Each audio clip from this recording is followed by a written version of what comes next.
আমার মুখের ভাষা খাইরা নিতে চায়, ওরাই আমার মুখের ভাষা খাইরা নিতে চায়। ওরা কথায় কথায়, ওরা কথায় কথায় শিকল পরায় আমাদেরই হাতে পায়।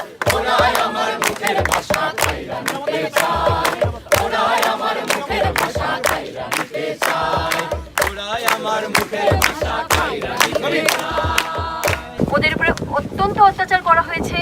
শিক্ষক হিসেবে, অভিভাবক হিসেবে আমি সংহতি প্রকাশ করছি। আমি তাদের জন্য, তাদের ন্যায়ের জন্য সব শিক্ষকদের পক্ষ থেকে কথা বলছি। ভয়ের যে পরিস্থিতি সৃষ্টি করেছে বাংলাদেশের মানুষ, ছাত্র জনতা সবাই সেই ভয়কে জয় করেছে। 24-এর নতুন মুক্তিযোদ্ধা, এই মুক্তিযোদ্ধাকে আমরা সালাম জানাই।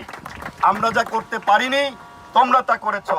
আমরা ক্লাসরুমে শিখিয়েছি, কিন্তু তোমরা হাতে কলমে, আমরা শিক্ষক, আমাদেরকেও শিখিয়ে দিয়েছো কিভাবে এই রাষ্ট্রযন্ত্রকে নাড়া দিতে হয়। যদি এইভাবে জেলে নিতে থাকেন আমরা স্বেচ্ছায় কারাবরণ করব, দরকার হলে আমরা সবাই জেল ঘেরাও করব, তবুও আমাদের ছাত্রছাত্রীদের নিরাপত্তা দিতে আমরা কুণ্ঠাবোধ করব না।